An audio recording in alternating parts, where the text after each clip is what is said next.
Welcome to The Explainer.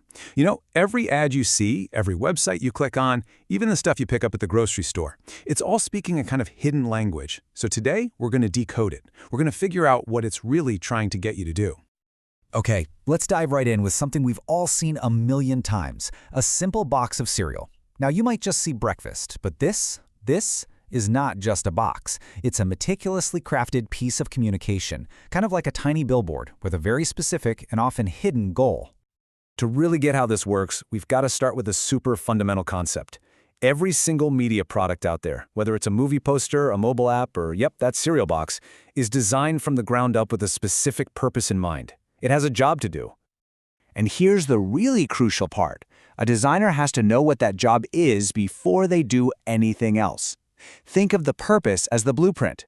It dictates every single choice they're going to make, from the colors they pick to the words they write. So generally speaking, these purposes fall into one of three big categories. A media product is trying to inform you, entertain you, or influence you. Let's break down what each of those actually looks like. First up, we've got media that exists simply to inform or educate. Its only job is to give you the facts, the data, or the instructions you need, and to do it as clearly as possible. No fuss, no frills.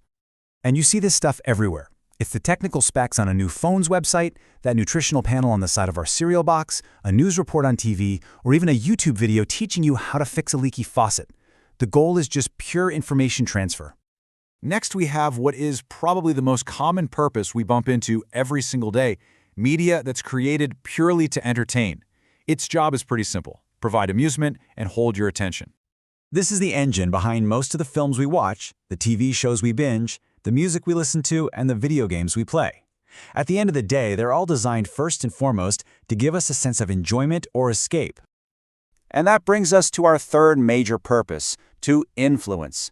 This is where media gets a little more active and tries to persuade you to think a certain way, feel a certain emotion, or, most importantly, do something specific. Advertising is, of course, the most obvious example here. But it's also the purpose of an influencer reviewing a product they want you to go out and buy, or a public service announcement trying to convince you to adopt a healthier habit. So, okay, we know the what and the why. But how do designers actually pull these goals off? Let's take a look at the specific tools they're using to bring a purpose to life. Well, color is one of the most powerful and immediate tools in the box. Designers tap into our psychological associations with different colors. They'll use warm oranges and reds for, say, a heating company to make you feel all cozy, or cool blues and whites for a refrigerator ad to communicate freshness and efficiency. It's no accident. Designers also lean on something called conventions, which are basically the unwritten rules of a genre. Just think about a Blu-ray case for a second. Without even trying, you expect to find the title, the studio logo, and the age rating on the spine, right? These conventions are like a mental shortcut for us. Now this is where it gets really clever. The placement of every little thing. It's all designed to guide your eye and prioritize information. Let's go back to our cereal box. The brand name is right at the top, so you see it immediately. A fun character is over on the left to grab your attention. And that all-important nutritional info? Yeah, that's tucked away at the bottom. Nothing, and I mean nothing, is placed by accident. And finally, of course, the language and visual style are absolutely critical. A nature documentary uses that formal, authoritative language to build credibility. A soap opera, on the other hand, uses informal, everyday language to feel more relatable. And visually? A photo for a health food blog might use natural light and rustic props, while a fast food ad will just isolate the burger against a plain background to make it look perfect and super desirable.